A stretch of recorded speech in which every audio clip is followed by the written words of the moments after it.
Sir నిన్న Vallabhaneni arrest అనే సంగతి తెలిసింది. అయితే రీసెంట్‌గా కొడాలి నాని కూడా అరెస్ట్ అయ్యే అవకాశం ఉంది అనే న్యూస్ వస్తుంది సార్. అసలు కొడాలి నానిని అరెస్ట్ చేస్తే ఎటువంటి కేసులు పెట్టే అవకాశం ఉంటుంది? ఎందుకని అరెస్ట్ చేస్తారు సార్? కొడాలి నాని మీద ఆల్రెడీ చాలా కేసులున్నాయి.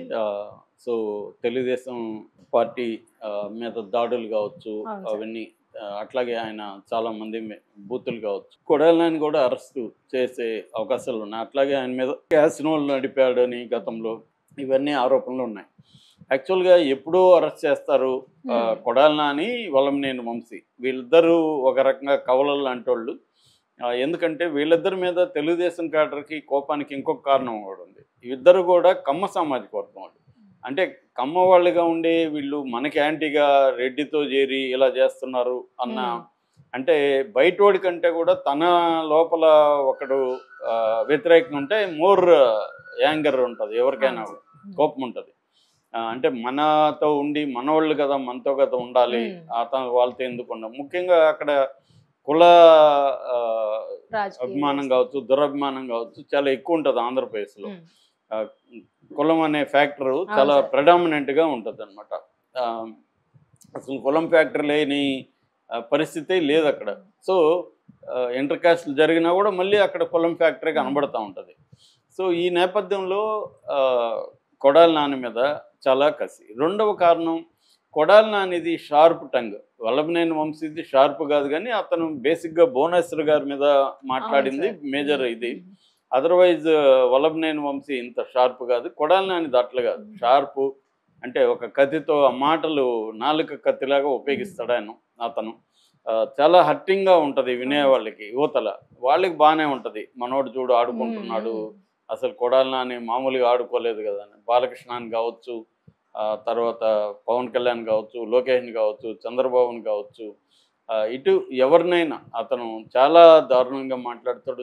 వాడు వీడని చంద్రబాబుని కూడా అట్లాగే తెలుగుదేశంలో కూడా జగన్ని సైకో అని వాడు వీడని మాట్లాడే వాళ్ళు ఉన్నారు. ఇప్పుడు సాక్షాత్తు స్పీకర్ కూడా అట్లాంటి భాష మాట్లాడేవాడే. బూతులు, భయంకరమైన బూతులు మాట్లాడిన వాళ్ళని స్పీకర్ని చేశారు. ఈ రెండు వైపులా ఈ బ్యాచ్లు ఉన్నారు. ఇటు మన జనసేనలో కూడా సాక్షాత్తు నాగబాబు అలాగే మాట్లాడతాడు. నిన్న పృథ్వీ, తర్వాత జబర్దస్త్ బ్యాచ్, వీళ్ళందరూ జనసేనకు కూడా ఇలాగే ఉన్నారు. అతను ఎవరు, ఆర్పీనా, చేపల ఆర్పీ అయితే దారుణంగా మాట్లాడాడు మన రోజాని వీళ్ళందరినీ.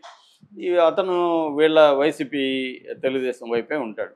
సో అన్ని పార్టీల్లో నేను చాలాసార్లు చెప్తాను, వెర్బల్ డయేరియా బ్యాచ్ అనేది అన్ని పార్టీల్లో ఉంటారు. ఈ పార్టీలు కూడా, నాయకులు కూడా వీళ్ళని ప్రోత్సహిస్తుంటారు. పవన్ కళ్యాణ్ ప్రోత్సహిస్తాడు, చంద్రబాబు ప్రోత్సహిస్తాడు, జగన్ ప్రోత్సహిస్తాడు. ఎందుకంటే ఈ అవతల వాళ్ళని తిట్టాలంటే ముళ్ళును ముళ్ళుతున్న తీయాలన్నట్టు మన వాళ్ళు కూడా అలాగే మాట్లాడాలి.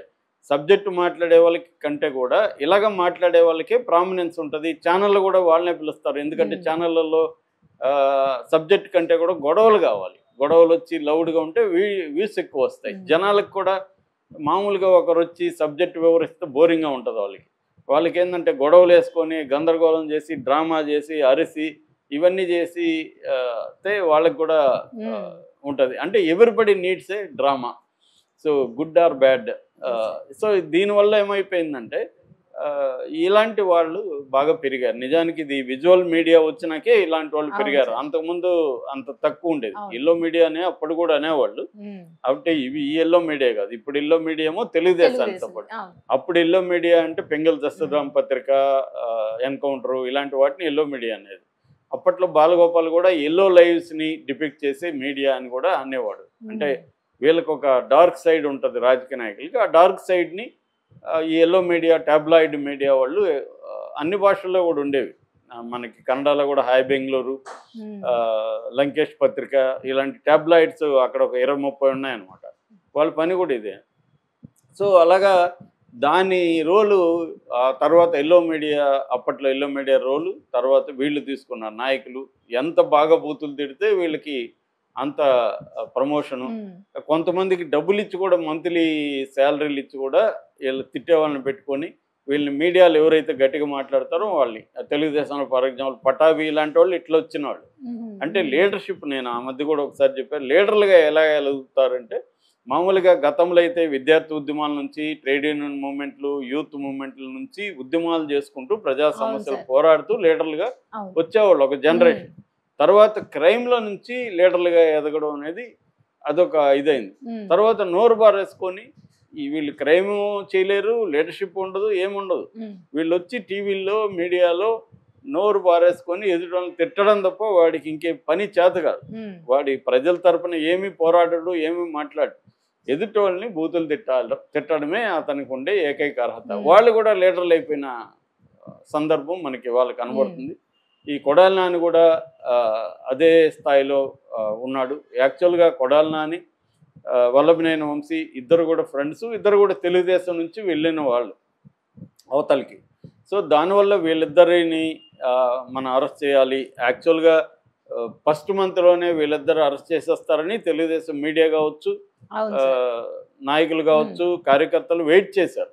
కానీ ఇప్పుడు 8 నెలలు దాటి 9 నెలలకి ఎంటర్ అయినా 9 నెలలు అవుతున్నా మొన్న అది కూడా వల్లభనేని వంశీ, ఇంతకుముందు నేను స్టోరీ చేశాను, వల్లభనేని వంశీని ఏదో నామకే వాస్తే మొక్కుబడిగా అరెస్ట్ చేశారు తప్ప సీరియస్గా ఆయన ఎక్కువ కాలం జైల్లో ఉండే విధంగా చేయలే. ఒక కిడ్నాప్ కేసు ఆయన మీద పెట్టారు. కిడ్నాప్ కాబడిన వ్యక్తి ఏమో కోర్టులో నేను కిడ్నాప్ కాలేదు, అసలు ఈ కేసే నాకు ఈ కేసుకి సంబంధం లేదు, టీడీపీ ఆఫీస్ మీద దాడి చేసినప్పుడు అక్కడ లేను, నా అనవసరం ఏదో బెదిరించి పోలీసులు నా దగ్గర సంతకం తీసుకున్నారు, సాక్షి అన్నారు, నాకు తెలియదు అసలు, నేను కంప్లైంట్ కూడా నేను ఇవ్వలేదని అతను చెప్పేశాడు. దానివల్ల ఆ కేసు రేపు నిలబడడం కష్టం కోర్టులో. మళ్ళీ అతన్ని ఏమైనా మార్పిచ్చి వీళ్ళు చెప్పిస్తారేమో తెలీదు, అప్పుడు కూడా ఇబ్బంది అవుతుంది. ఒకసారి కోర్టులో స్టేట్మెంట్ ఇచ్చినాక నేను మళ్ళీ మారుస్తానంటే జడ్జిలకు కూడా కాలుతుంది, నీ ఇష్టం వచ్చినట్టు మారుస్తుంటావా.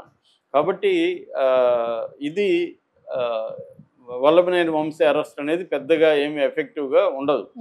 ఇప్పుడేమో సోషల్ మీడియా కావచ్చు, తెలుగుదేశం మెయిన్ స్ట్రీమ్ మీడియా ఏం చేస్తుందో, సిద్ధప్ప సిద్ధంగా ఉండు, కొడాలి నాని నెక్స్ట్ నువ్వే, ఇలా టైటిల్ పెట్టి రాస్తున్నారు. సో అంటే వల్లభనేని వంశీని అరెస్ట్ చేశారు కాబట్టి కొడాలి నానిని కూడా ఎంతకంటే గొప్పగా ఏం అరెస్టులు చేయరు. వీళ్ళ దగ్గర అంత స్ట్రాంగ్ ఇది లేదు. ఎందుకంటే వాళ్ళు లోకల్ లీడర్లతోనూ మేజర్ తెలుగుదేశం నాయకత్వంతో ఆల్రెడీ కుమ్మక్క అయిపోయారని వార్తలు వస్తున్నాయన్నమాట. అందుకని ఎక్కడికెక్కడ ఇప్పటికి కూడా వైసీపీ నాయకులు వాళ్ళ దందాలను ఎక్కడ ఆపుకోలేదు, వాళ్ళ అక్రమాలని అవినీతి కార్యక్రమాలని ఆపుకోలేదు. ఎందుకంటే తెలుగుదేశంలో కానీ వైసీపీలో కానీ ఎమ్మెల్యేలుగా కంటెస్ట్ చేయాలంటే దాదాపు 100 నుంచి 150 కోట్లు ఇవాళ ఖర్చు పెట్టే పరిస్థితి ఉంది. దీన్ని మళ్ళీ లాక్కోవాలి. తెలుగుదేశంలో గెలిచిన వాళ్ళు లాక్కోవడానికి ఆల్రెడీ పార్టీ ఫండ్ వాళ్ళు 20 నుంచి 30 కోట్లు ఇచ్చారని కూడా వార్తలు వచ్చాయి. సో ఇవన్నీ జరిగినప్పుడు ఈ పార్టీకి ఒక 30 కోట్లు ఇచ్చి వాళ్ళకు 100 కోట్లు ఖర్చు పెడితే 130 కోట్లు, నెక్స్ట్ టైం నిలబడడానికి ఇంకొక 130 కోట్లు, అంటే ఓవరాల్గా ఒక 300 కోట్లు ఈ 4-5 ఏళ్లలో. ఎందుకంటే జమిలి ఎన్నికలు అంటున్నారు, అవేమన్నా ముందుకు వస్తే చెప్పలేం. సో ఈ 3-4 ఏళ్లలో సంపాదించాలి. ఒక్కొక్క ఎమ్మెల్యే 300 కోట్లు సంపాదించాలంటే అంత ఈజీ కాదు కదా. అందువల్ల మటన్ కొట్టోడు దగ్గర నుంచి స్టార్ట్ చేసి పెద్ద పెద్ద ఇసుక కుంభకోణాలు, మద్యం, అక్కడ ఏ వనరులు ఉంటే అవి అనమాట.